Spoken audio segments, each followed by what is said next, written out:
Okay, we got 81 to the 3/4. Did you do 3 to the 4th to the 3/4? And then your 4's cancel, so you're left with 3 cubed. And then you got 27. Aren't y'all awesome? Look at that. Did you do 7 squared to the negative 3/2? And then your 2's cancel, which gave you 7 to the negative 3, which gave you 1 over 3/43. Yep. Did you do 5 squared to the 3/2? And then your 2's cancel, and you were left with 5 cubed, which gave you 125. Did you do 1 over 3 to the 1/3?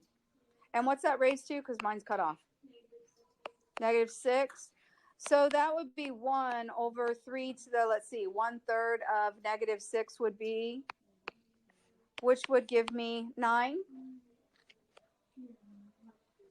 We okay with that? See, y'all didn't forget everything. Did you do 1/2 to the negative 4 equals 1 over 2 to the 4th? If you like it better, you can bring it up to the top by doing 2 to the negative 1 to the negative 4, 2 to the negative 4 to the 2x minus 1. And then on the left here, I got 4 equals, and then this is going to be negative 8x plus 4. So then we subtract the 4, we get 0 equals negative 8x, and we get x equals 0. We okay with that? Yes. Did you do 5 to the 1/2 equals 5 squared to the x minus 1?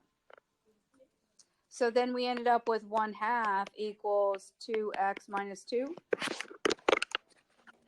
Did you deal with the 1/2, or did you make the 1/2 go away? So we did 1 equals 4x minus 4. Add the 4, and we get 5 equals 4x. So x equals 5/4. We okay with that? Over here, I happen to know that this is going to be 1/4. So therefore, I'm going to take this 4 squared. So I got the same base. And you see how this would be 4 to the negative 1? So then I got 2x equals negative 1. So x equals negative 1/2. We okay with that? Then we have, let's see, 9x plus 2 equals 9 to the negative 2. Everybody okay with that? So I didn't have to take them both to a base of 3 because 9 would do. So then I got x plus 2 equals negative 2. So x equals negative 4. Questions, problems on those? Nope. If you did something wrong, did you figure it out? Okay, so we're all good? So let's look at today. They start off by giving you a graph. Is this graph growth or decay? How do you know? It's going down. As it goes to the right, or as x goes to infinity, the y's are decreasing.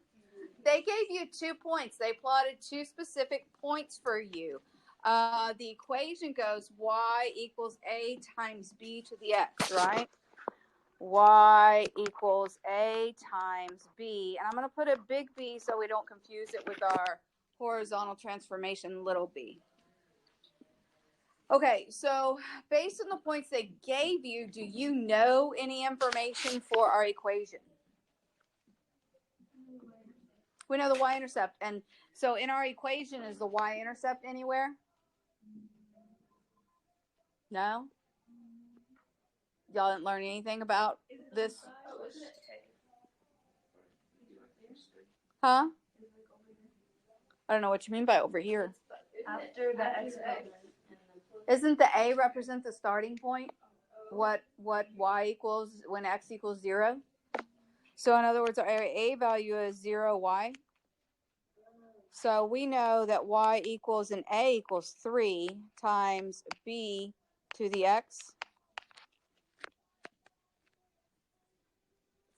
Now to find our b value, we need to what? Use the other point they gave us.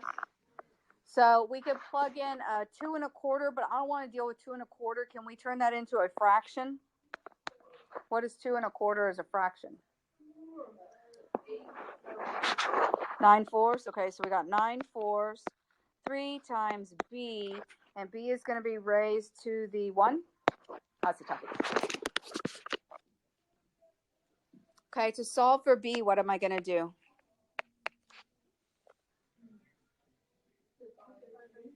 Or multiply by 1/3. Yeah. So then I get 9/12. Does 9/12 reduce to what?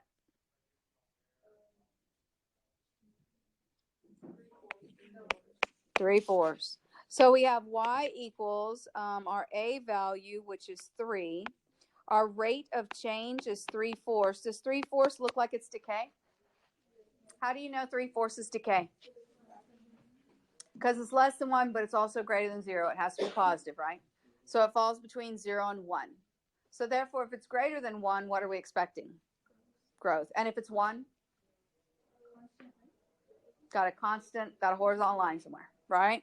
So to get b, we used point to find b.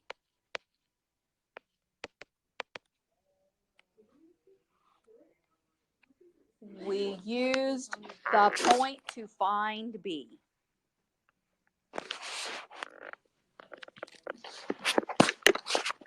Got another scenario. Is this growth or decay? Growth. Okay, can you go ahead with your group, see if you can find this one? Recording. We looked in our table for 0y. And then how did we find our b value? We took y2 divided by y1. And that worked for us. Why? What was important to notice? The x's were changing by 1. If not, then you would need to divide by that, okay? So now we got another. Can you do this one?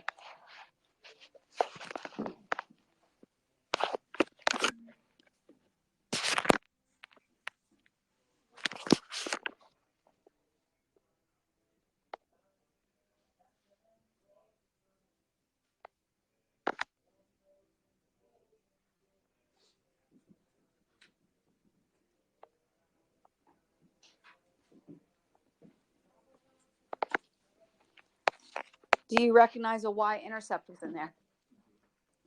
1/2. What if there were no y-intercept? What would you do? Maybe you'd have to solve for it the same way. Plug in 0. So then what did I keep multiplying by since my x's were going by 1? 4 to the x.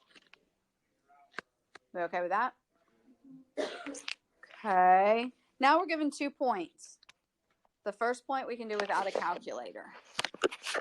So what's my a value? 100. And then it equals, I got 21.6 over here. And then I got b cubed. Is that correct? So what would be the first step to solve this? Divide by 100.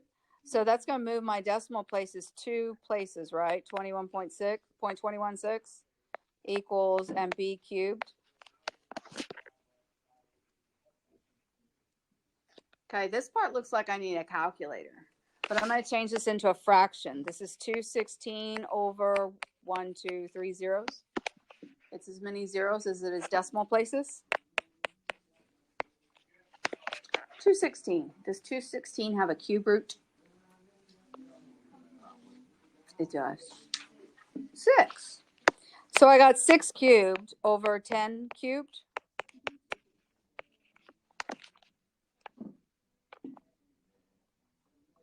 Now what? I can raise them to the 1/3. which leaves me with b equals 6/10. Does 6/10 simplify? So y equals 100 times what? 3/5 to the x. Does that make sense? Do those 2 points show decay? It went from 100 down to 21.6. Okay. Now the next one's going to require a calculator, but you can't use the calculator early. You can't use it until you get b by itself. So here we got the same thing. We got y equals, and we know b. We know a. I'm sorry. But then we're going to plug in for x and y. So let's see. My y is 154.07 equals 10b to the 15. Okay. So what would be our first step? And that would just move my decimal place to the left one. Now what will we do? How can I make the 15 go away?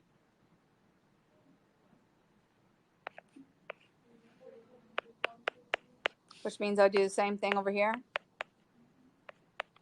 So I got b equals 15.407 to the 1/15. Now at this point you can plug that in your calculator. Or we could plug it in as y equals 10. And then it goes 15.407 to the 1/15 raised to the x. But then we could simplify that and say 10, 15.407 to the x over 15.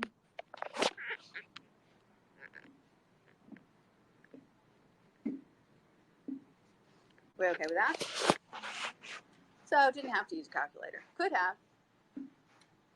If they asked you what the b value is, should you do 15.407 to the 1/15? I would. Because that 1/15 is part of that b value. Okay? So in these cases, we got our a from a point. And we got our b by plugging the other point.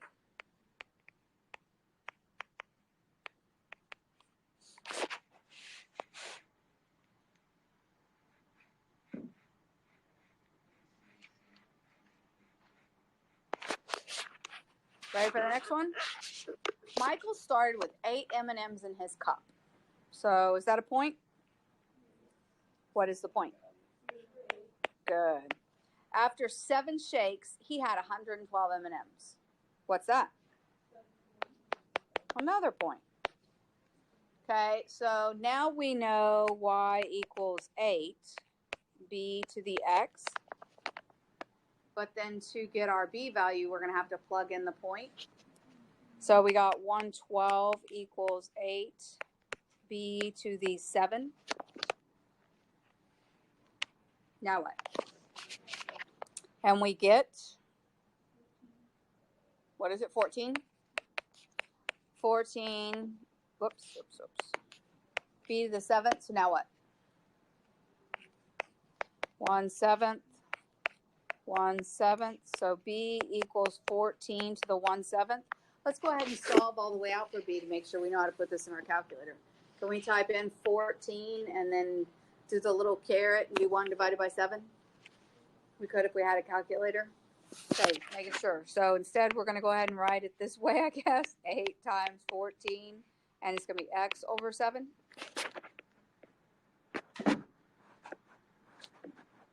Are we okay with that? Yes. Okay. I have practice for y'all. There's a quizzes too. We didn't do the quiz in first.